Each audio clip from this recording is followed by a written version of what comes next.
Meli Conecta, uma visão holística do nosso ambiente.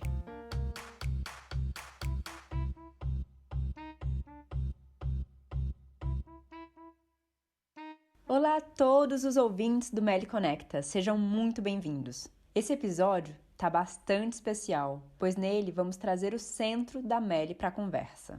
A meliponicultura pode contribuir de várias formas para a floresta. Criando abelha, a gente está cuidando da floresta. E todo criador de abelhas é um disseminador de plantas. Ele passa a dar maior importância às plantas nativas. Naturalmente, até mesmo sem perceber, ele passa a preservar e restaurar. E é com base na preservação e na restauração ambiental que a Meli se posiciona e nasce daquela sementinha do Apenã ao Meli Conecta, ou melhor, a rede que é a Meli, trazendo um impacto positivo, social e ambiental bem mais direto. E período de transição é sempre difícil, né? Aqui no podcast a gente teve alguns atrasos, a gente teve mudanças no geral, né? Então eu agradeço a todos que estão já acompanhando a gente há um tempo, que já estavam ouvindo o Apenã, que já apoiavam o Apenã, que já eram padrinhos e madrinhas do nosso podcast, que se mantiveram, que estão aqui apoiando também o Meli Conecta, vestindo a camisa da Rede Meli. E lembrando que agora vocês não apoiam mais só o podcast, vocês apoiam também toda uma gama de atividades socioambientais. E eu peço também para todos vocês que gostarem do nosso conteúdo ou quiserem apoiar atividades socioambientalmente regenerativas com foco nessa parte da região amazônica, vocês também são convidados a nos apoiar via Padrim, Patreon ou PicPay e nos convidando para um cafezinho, nos motivando ainda mais a manter esse conteúdo, manter esse nível de conteúdo para vocês, que a gente prepara com muito carinho.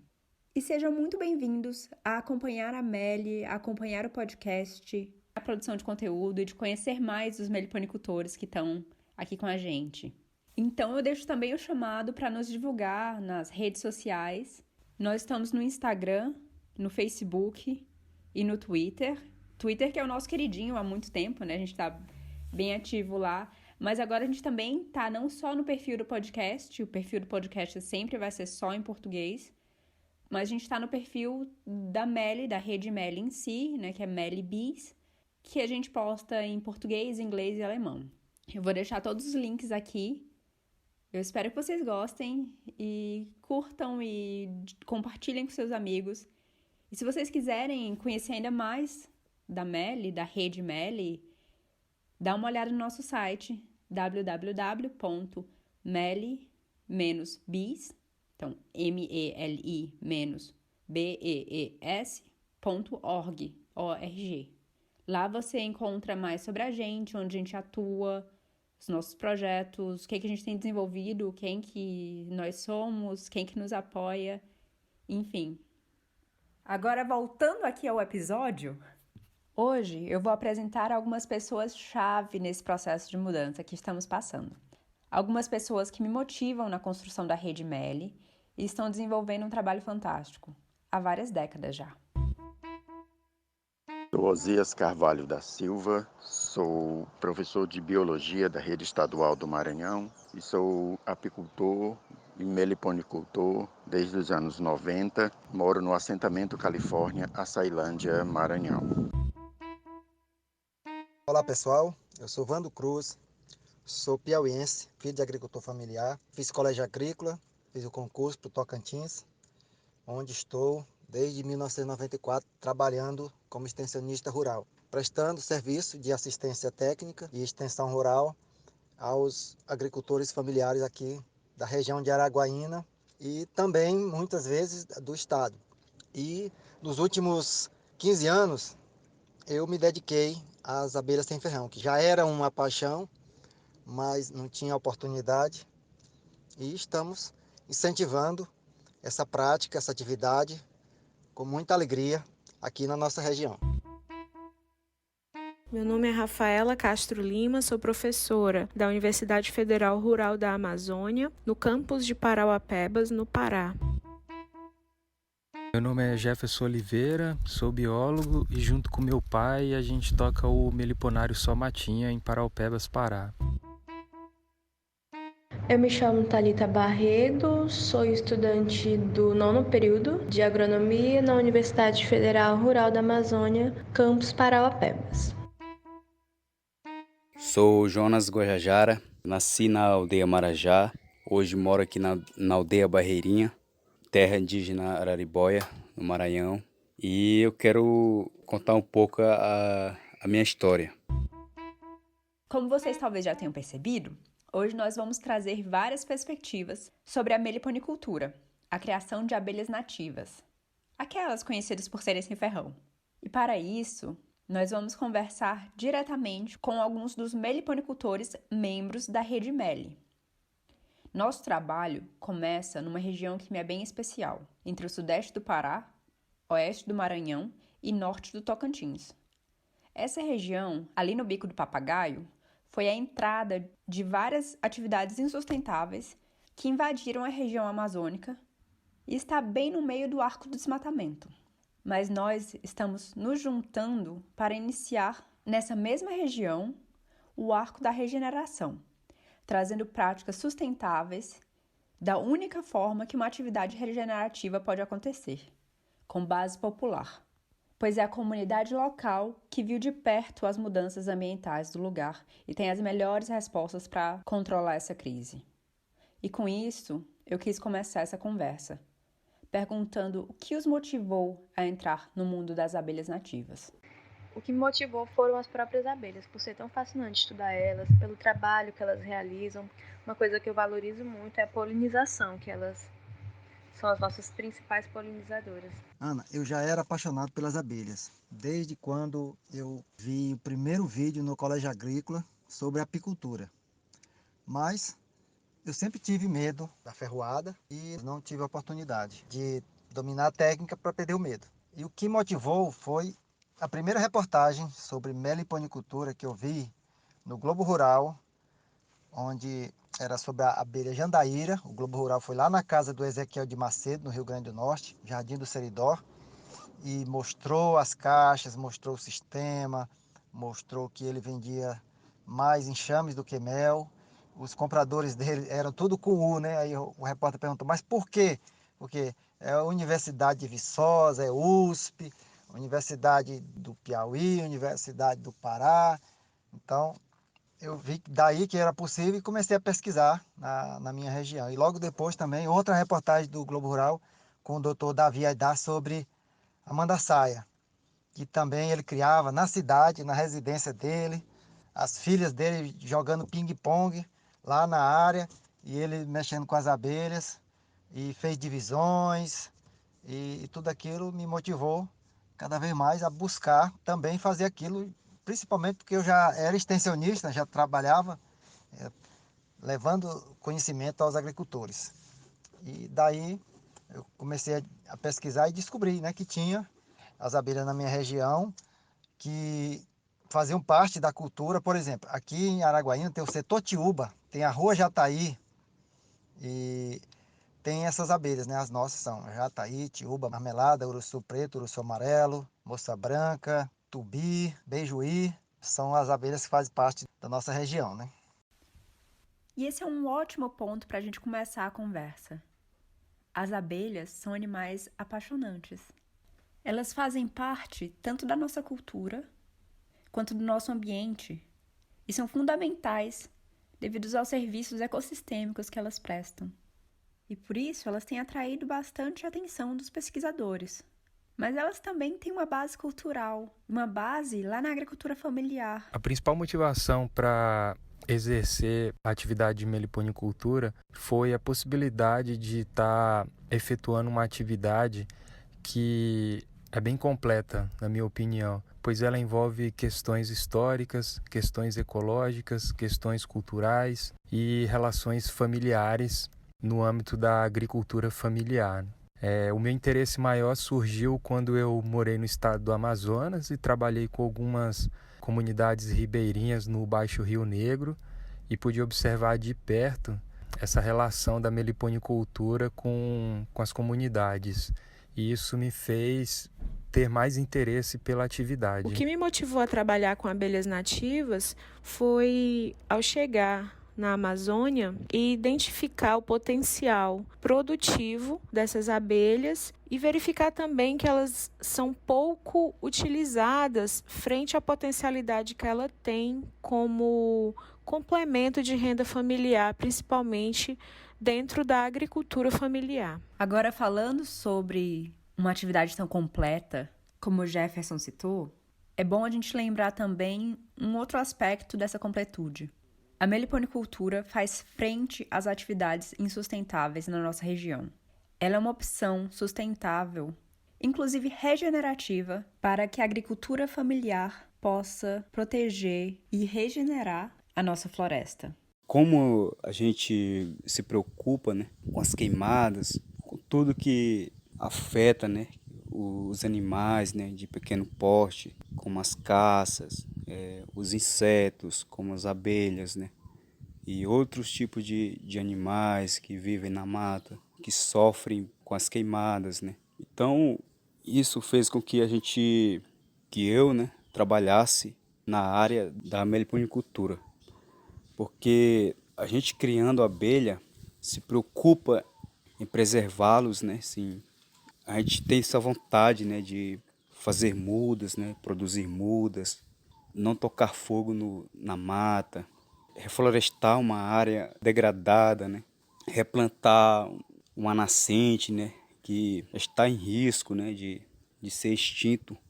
Tudo isso fez com que eu fizesse, né, esse trabalho, criação de abelha na aldeia Barreirinha. O processo de desmatamento, né, se intensificou bastante na minha região. Então percebi que estávamos perdendo muito da fauna. Daí quis contribuir com a preservação das abelhas sem ferrão.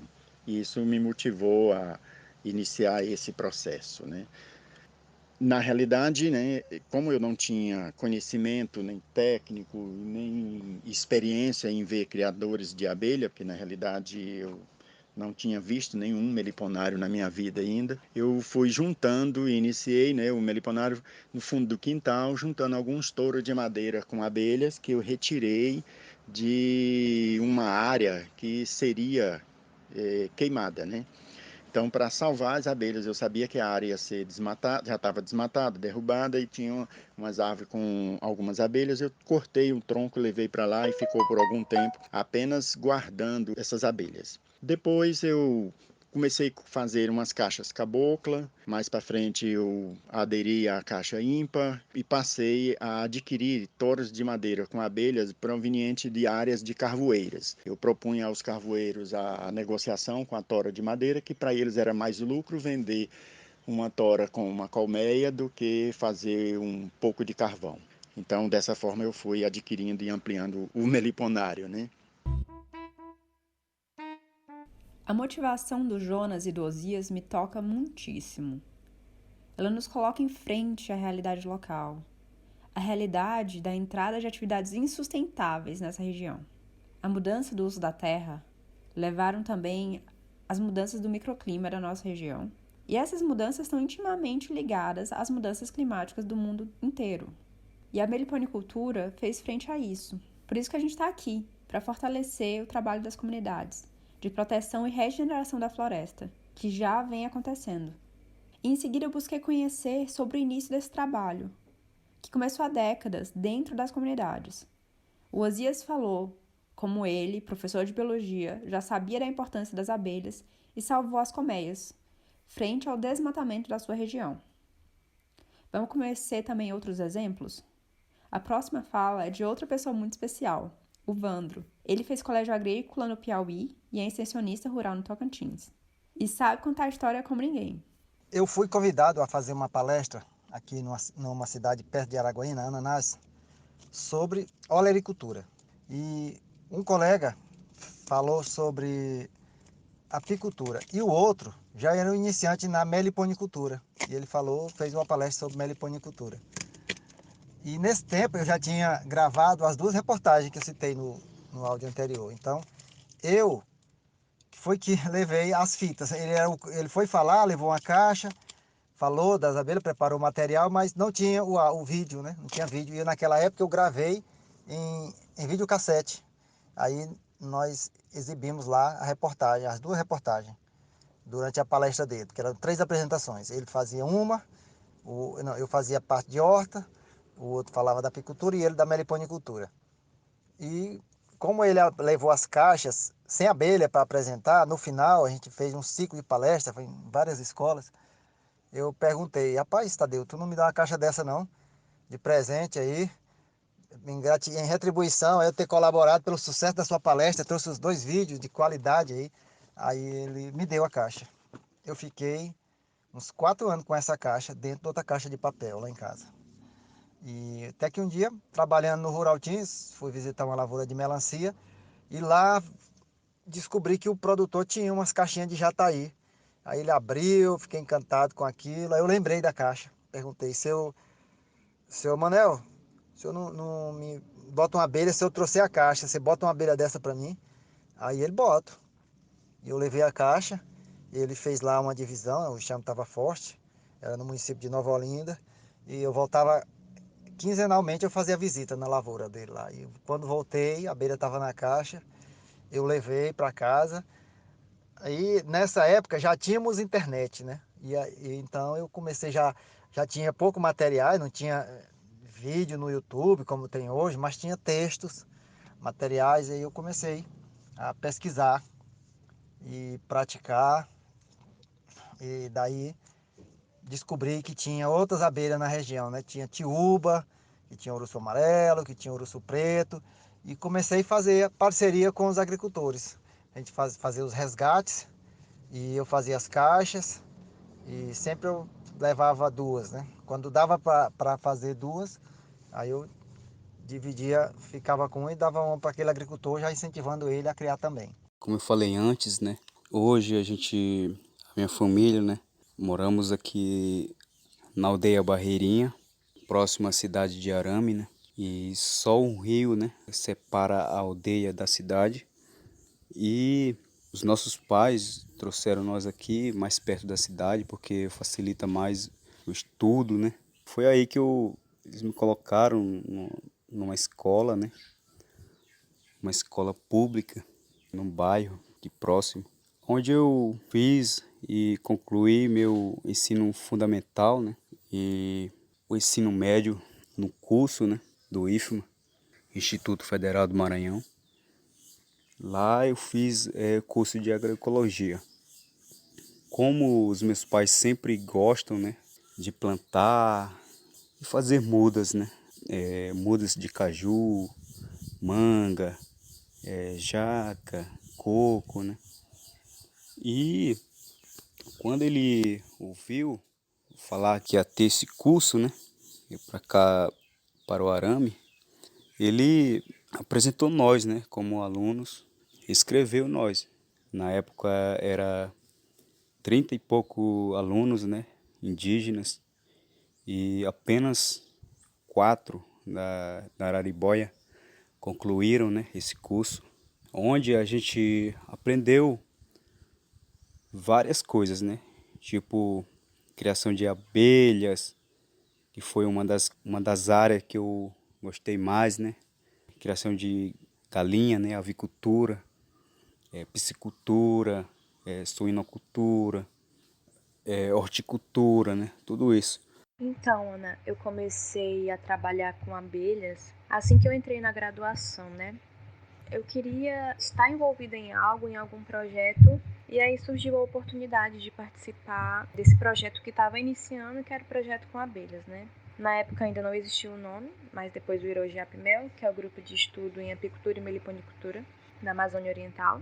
Aí comecei a participar desde o início e eu lembro que eu tinha que fazer umas palestras sobre alguns teminhas de abelha, né? Eu comecei a estudar para essas palestras e tudo, e aí eu comecei a aprender porque eu não tinha muita noção, apesar de ter entrado no projeto. E aí quando eu comecei a estudar o mundo das abelhas, eu fiquei assim encantada, fascinada. E eu fui me apaixonando, e aí fui me aprofundando mais. E aí, cada vez que eu estudava, eu queria aprender mais sobre as abelhas. E é uma coisa que eu sempre digo, nem se eu passar acho que minha vida toda estudando abelha ainda vai ser suficiente para descobrir tudo envolvido no mundo delas, né? Que é muito complexo, tem muita coisa para ser estudado, muita coisa ainda para ser descoberta, né? Como vocês estão ouvindo, uma coisa em comum entre os meliponicultores é essa busca por saber, essa busca pela informação, pelo acesso a essa informação técnica, esse conhecimento sobre as abelhas, que permita com que essa atividade seja realizada com alto padrão técnico. E o Jonas exemplifica isso muito bem. Durante o curso, o nosso TCC era sobre criação de abelhas, né? Criação de abelhas sem ferrão e produção de mudas de Bacaba e Jussara na terra indígena Araribóia, né? E até hoje a gente continua, né, levando esse trabalho. Iniciamos o nosso trabalho em 2013, né? Mas antes eu fiz uma caixa de abelhas. Eu falei que tinha levado em prática, né, o trabalho adquirido, né, na escola. E um professor, um meliponicultor, queria conhecer essa caixa que eu tinha aqui na aldeia, que eu tinha recuperado uma abelha uruçu amarela. Até hoje eu tenho essa caixa e o professor veio aqui na aldeia, né, conhecer essa caixa de abelhas. Esse professor levou essa informação para os pessoal do IFMA, né? Na época eles ainda estavam aqui na cidade, aqui na região, né? E fez com que eles fizeram doação, né, para mim. Doaram as caixas para mim, 8 caixas. E hoje eu tenho essas caixas todas cheias, né? Assim, estão todos ocupados com abelhas. Algumas caixas a gente espalhou, né? Tem uma caixa na aldeia Vila Nova, tem umas caixas na aldeia Zutil, uma que eu levei na aldeia Lago Branco. De vez em quando eu ando aonde estão essas caixas, né? E hoje estamos com 13 caixas apenas, né, na aldeia. E temos vários outros achados, né, na mata, em troncos. Aproveitando que estamos aqui falando sobre aprendizado com as abelhas, vamos ouvir aqui o exemplo do Osias e sobre a relação do seu meliponário com a educação ambiental. Então me diz aí, Osias, onde é que fica o seu meliponário? Nas áreas do assentamento, mas na área da agrovila, né? Ele tem o objetivo mais pedagógico. Ele está instalado na agrovila porque facilita a visitação, tanto da escola, da comunidade, como de outras entidades, outras instituições da região e alguns interessados, pessoas mesmo, famílias que sempre vêm e fazem visitação, né? Hoje nós temos uma quantidade de espécie, né, predominando a tiúba, uruçu boca de renda, uruçu amarelo, a borá, nós temos a cupira, a moça branca, marmelada e mais umas 2, 3 espécies que eu não faço nem ideia do nome, mas está por lá. Espécie que está aí com 10, 15 anos que eu nem abri a tora dela. Eu mantenho essas abelhas em caixas cabocla, em caixa ímpar e em touro de madeira, porque como ela é pedagógica, quando vem pessoas fazer visitação, a gente mostra vantagens e desvantagens de cada um e principalmente para as crianças o ambiente natural, ela em tora de madeira, que é como ela vive no ambiente natural, né? Agora vamos ouvir também sobre o início e sobre como está o meliponário Só Matinha, bem como conhecer um pouco melhor os meliponários do Vandro, tanto no Tocantins quanto no Piauí, onde ele vai algumas vezes por ano. O processo de implantação do meliponário se deu a partir de 2018, onde o amigo Jonathan, meliponicultor de Paraupebas também, falou que um meliponicultor estava dispondo de alguns enxames de uruçu boca de renda, e eu vi com meu pai a oportunidade de iniciarmos um plantel na nossa propriedade rural, localizada no município de Paraupebas, na APA Federal do Igarapé Gelado.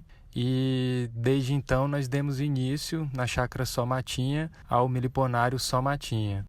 No nosso meliponário nós criamos 3 espécies diferentes, que são elas Uruçu boca de renda, Uruçu cinzenta e a tubi. As duas primeiras têm o objetivo na produção de mel, sendo a terceira o objetivo da criação, a polinização do cultivo do açaí. Desde a aquisição dos primeiros lotes, nós sentimos a necessidade de padronização nas caixas, pois sentimos que, como cada lote tinha um tamanho e modelo específico, isso estava dificultando e atrasando o manejo e a coleta do mel. Desde então, padronizamos no modelo ímpar para as 3 espécies e estamos trabalhando no processo de transição das caixas originárias para as caixas padronizadas.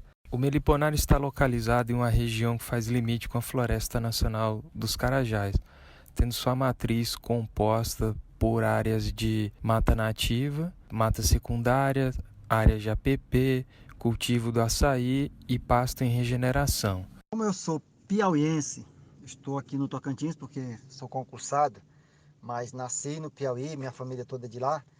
Todo ano eu faço, em média, 2 visitas. Eu sempre vou nas férias e sempre vou no aniversário da minha mãe. As férias em janeiro, o aniversário da minha mãe em setembro. E eu também tenho um meliponário lá. Tenho um meliponário aqui, em Araguaína, na minha casa, e outro lá na casa da minha mãe.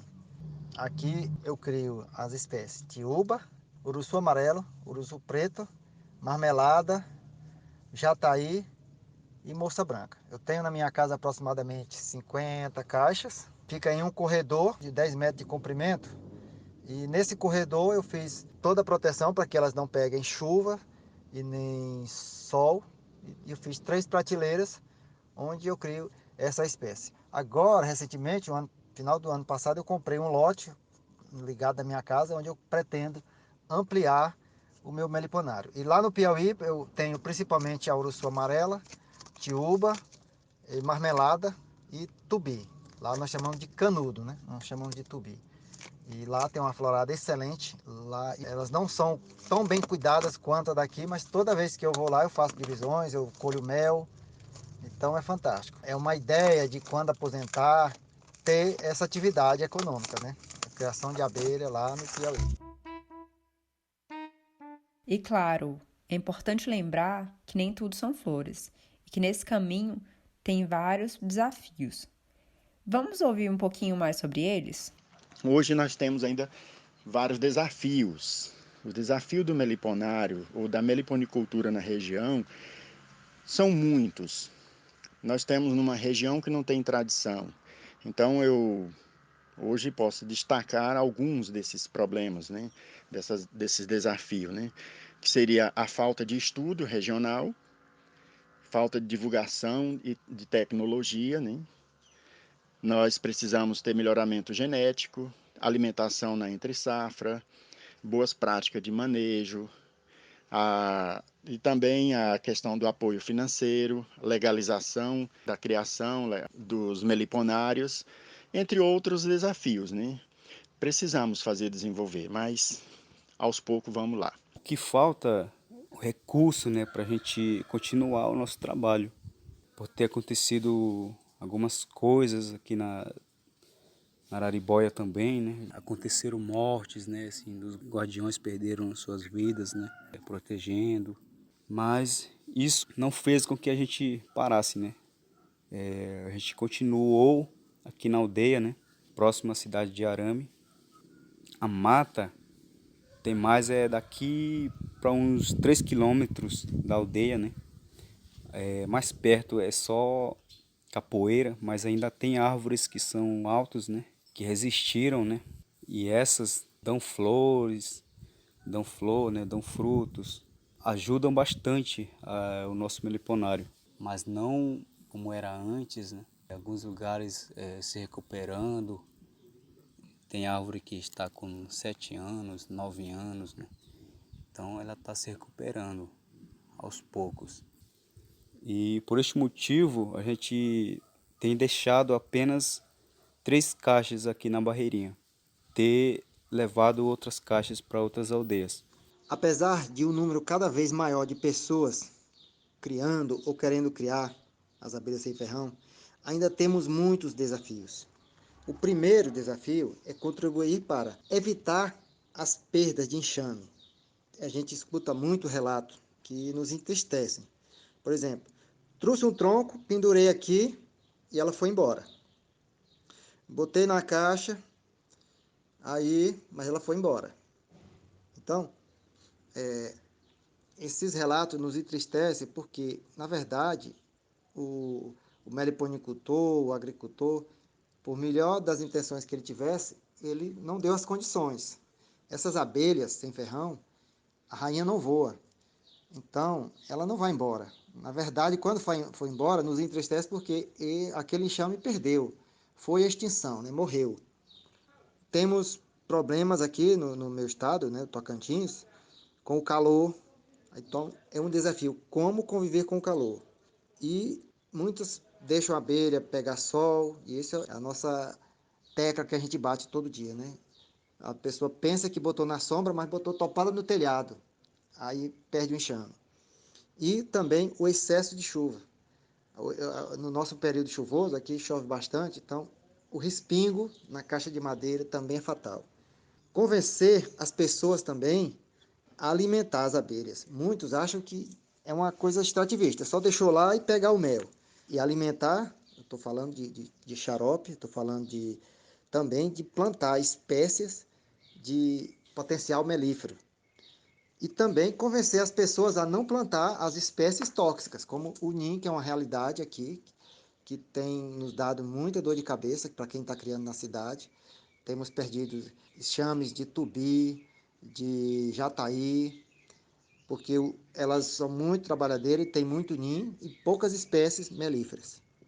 O outro desafio é convencer o meliponicultor a criar as espécies da nossa região, as espécies do nosso bioma.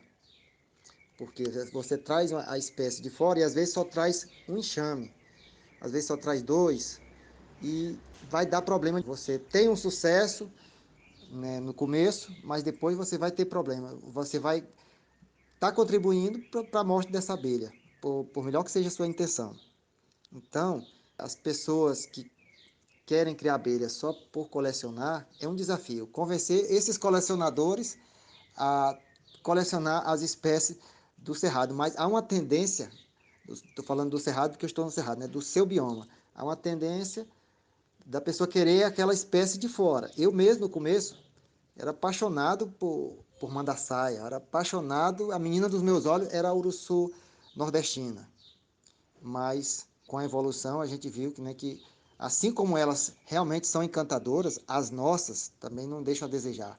A nossa tiúba fantástica, a nossa urussu amarela, a nossa urussu preta, a nossa tubi, cada uma tem suas grandes, e são muitas as vantagens dessas abelhas.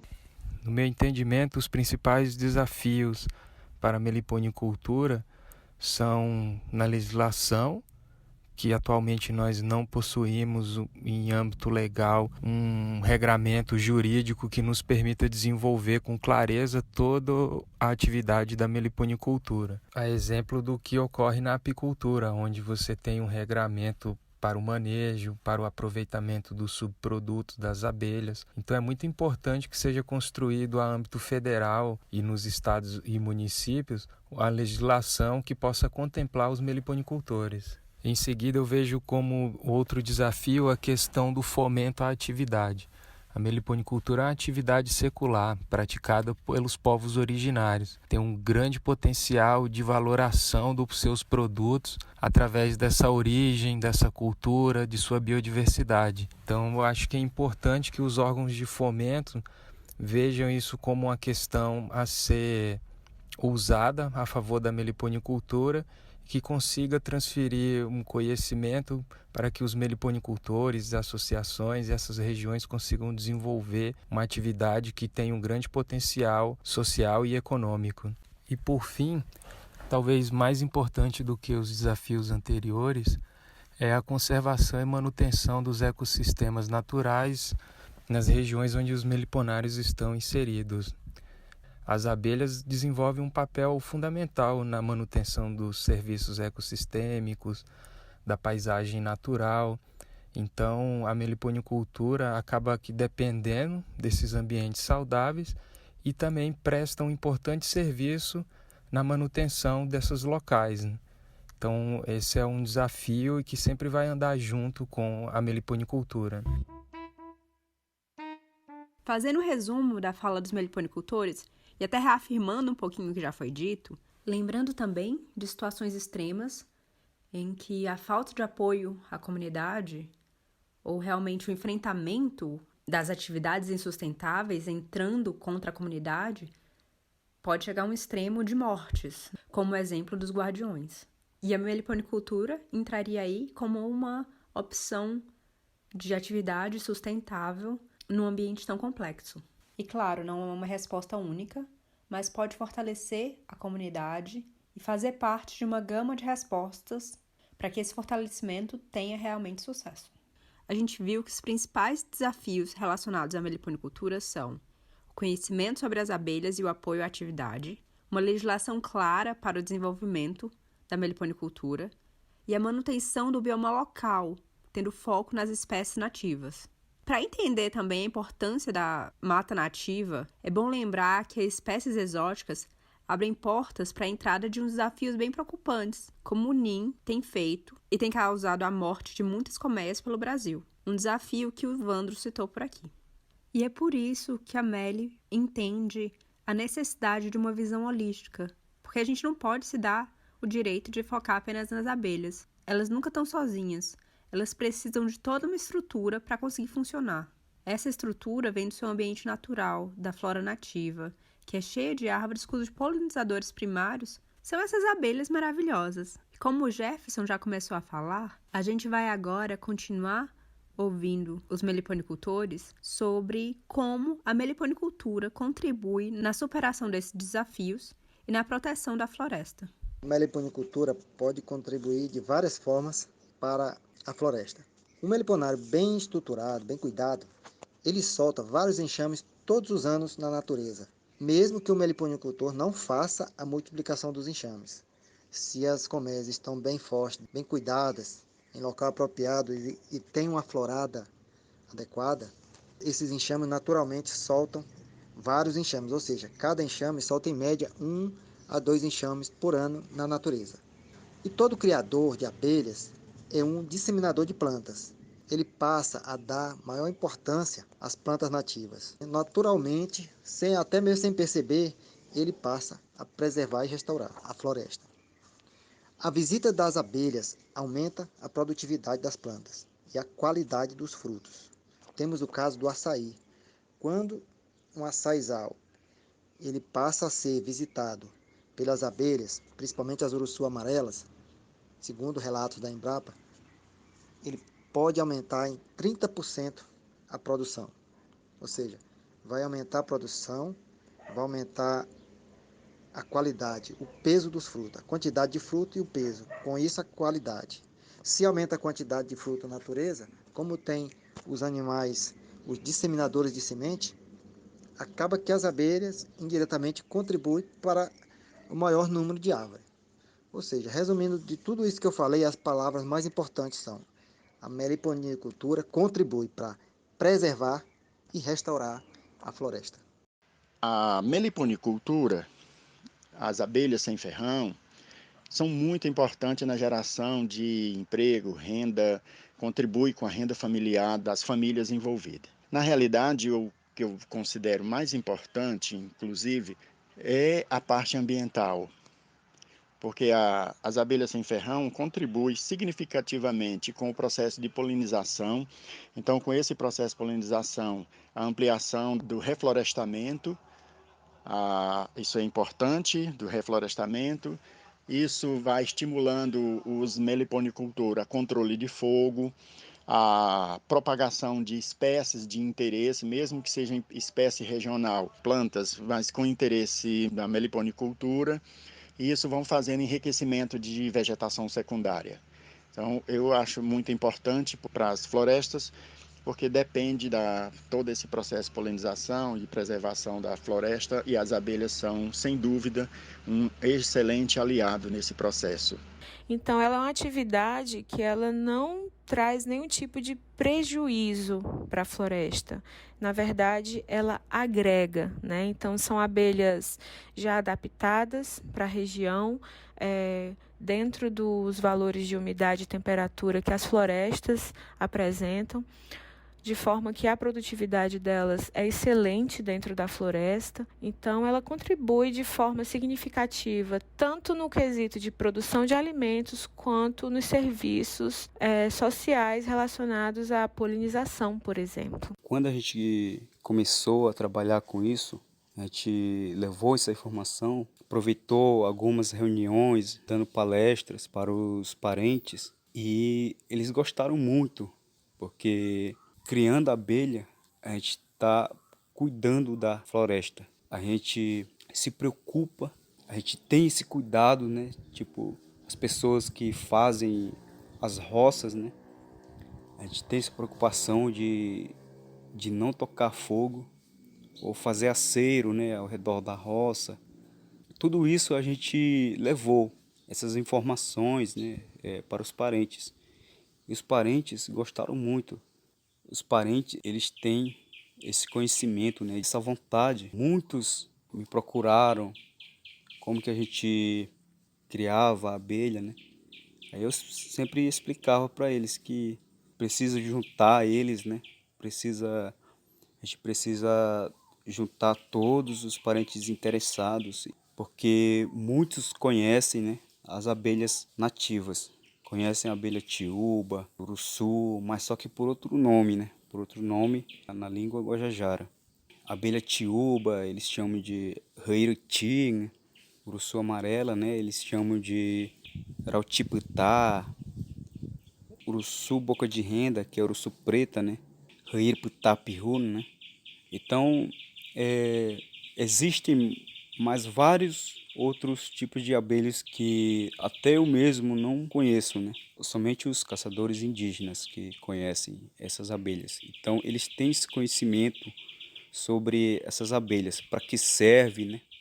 Para que tipo de doença que serve, para dor de garganta, para feridos e para várias outras doenças que elas servem. E os antigos usavam muito, eles não compravam o remédio na cidade. Eles pegavam o mel, né? O mel de abelhas, essas abelhas sem ferrão, né? E eles tinham a prática de tirar o mel. Eles têm esse conhecimento. O nosso olhar é nos parentes que necessitam, né? Necessitam mais. E isso fez com que a gente desse início, né, no trabalho. Mostrando o trabalho para eles, a gente começa a pegar confiança deles. E esses parentes, né, ter oportunidade no trabalho, que gera renda, né, para eles. Eu sei que daqui para frente, a gente levando essas informações, esse conhecimento, né, e o conhecimento que a gente tem também, eu como técnico, né, ou as pessoas que adquiriram conhecimentos na cidade, a gente faz essa troca de conhecimentos com eles, porque eles têm o conhecimento próprio, né, que trazem desde muito tempo, né. Acredito muito que esse trabalho dá resultado, né.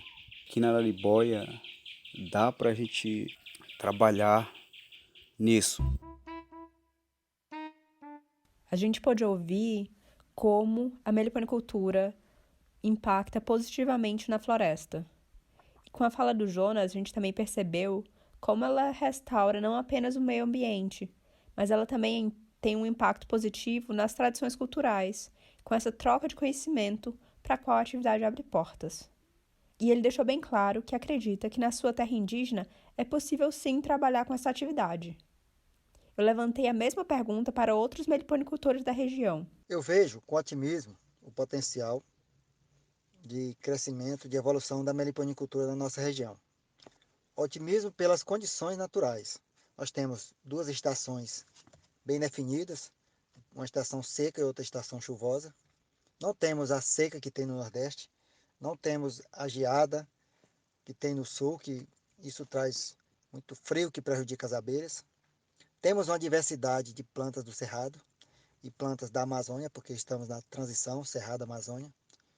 Temos um grupo aqui na nossa região de 40 criadores aproximadamente, entre técnicos, agricultores, estudantes, profissionais, professores, empresários.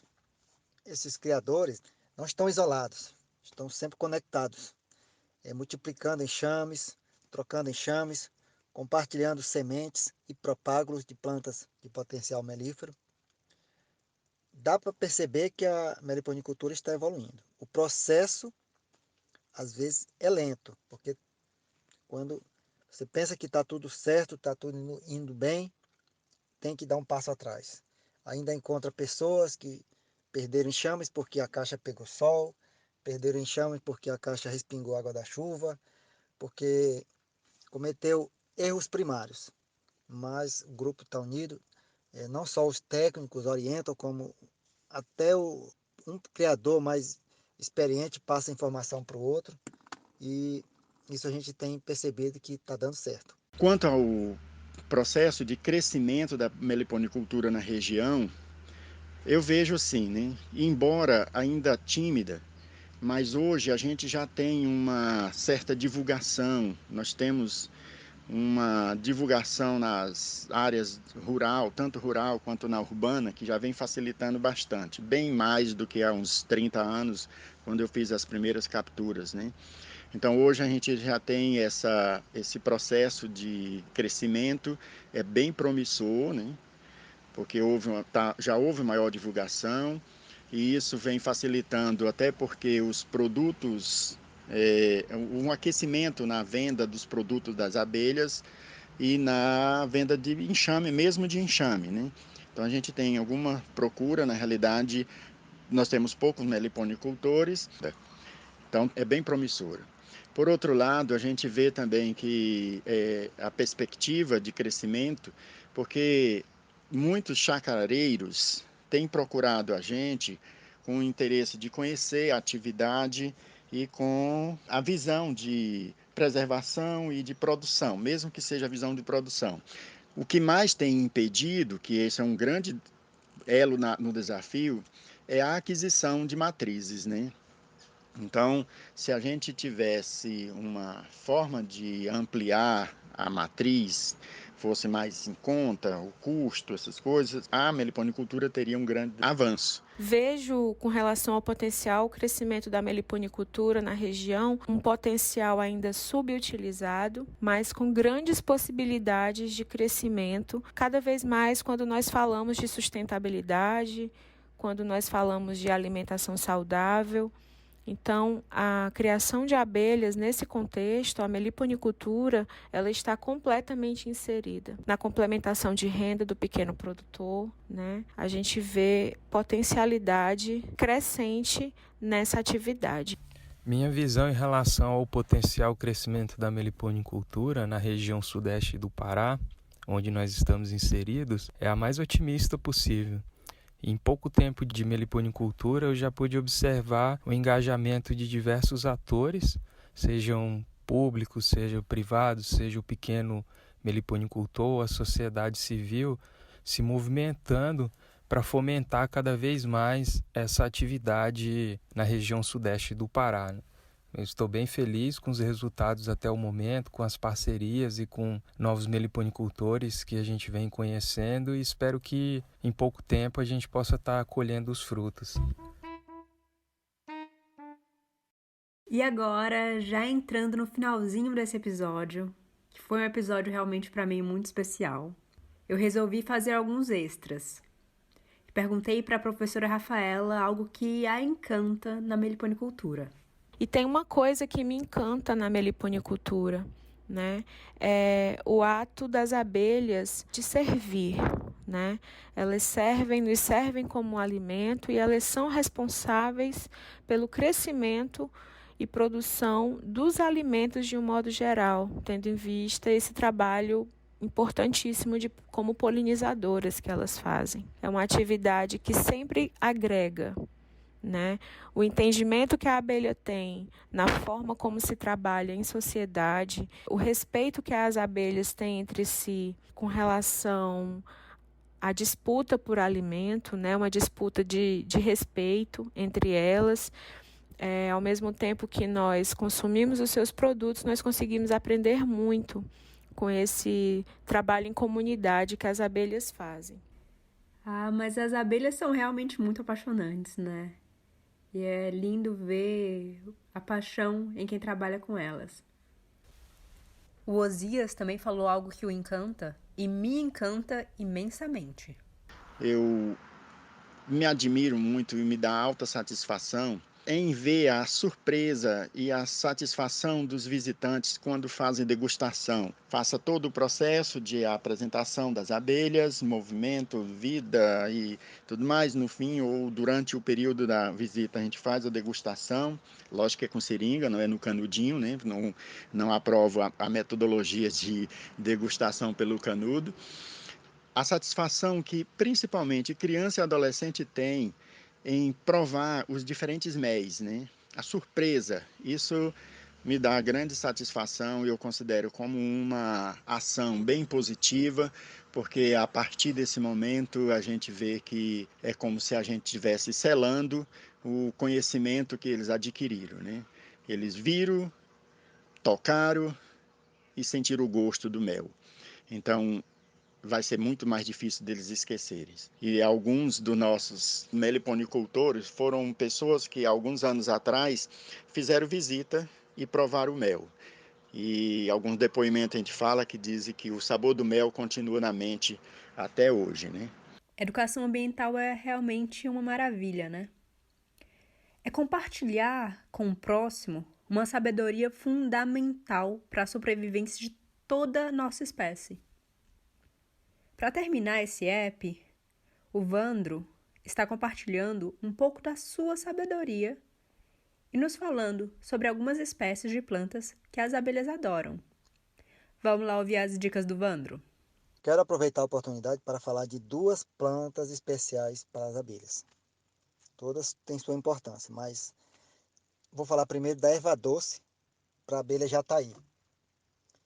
É uma planta fantástica, porque você compra semente nas vendas, na mercearia, no supermercado, aquela mesma semente que se usa para fazer chá, você planta, e se ela nascer, se ela se der bem no terreno do seu quintal, da sua casa, se você tiver jataí e ela florar, você vai contar em uma única flor, na verdade em um único cacho, né, de flor, 30 a 40 abelhas.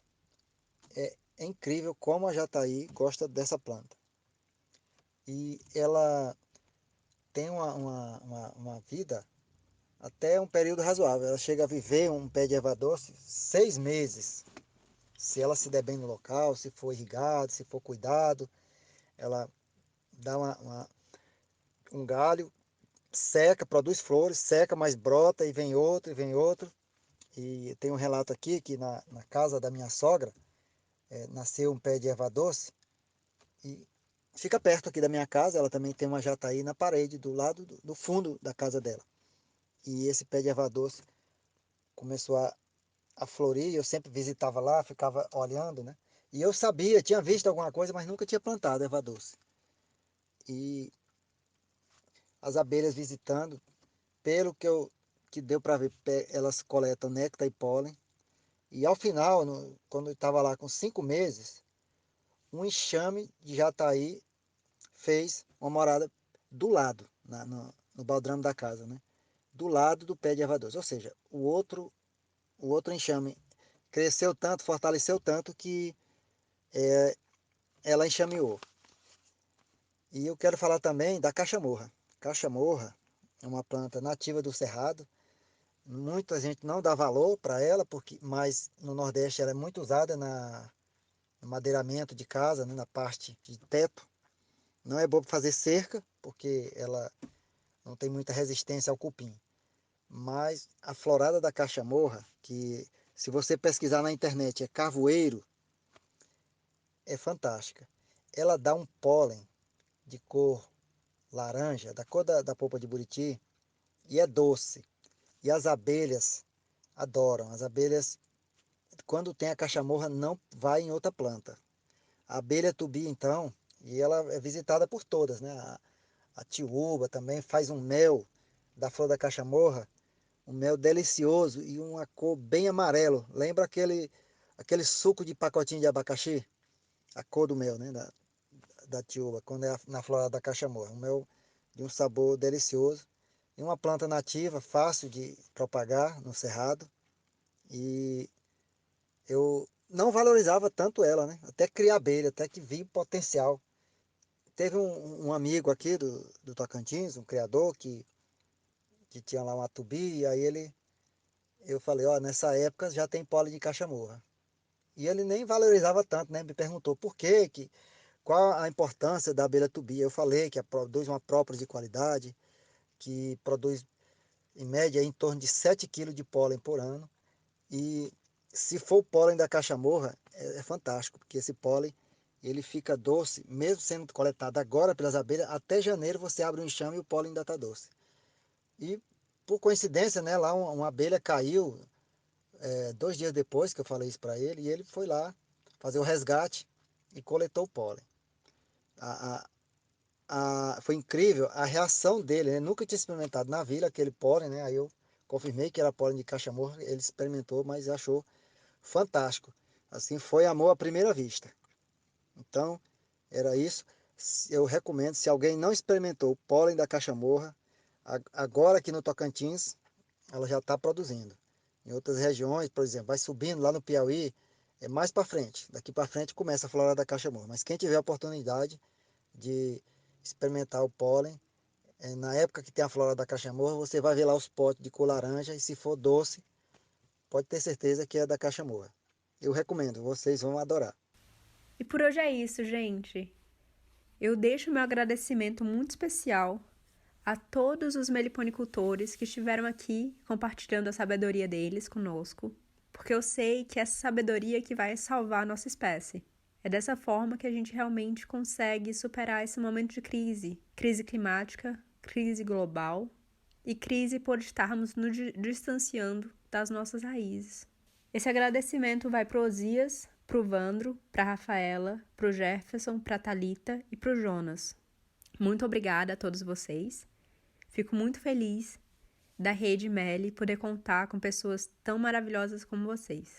E eu espero que dessa forma vocês ouvintes possam se motivar a conhecer mais da flora nativa, da fauna nativa e se maravilhar.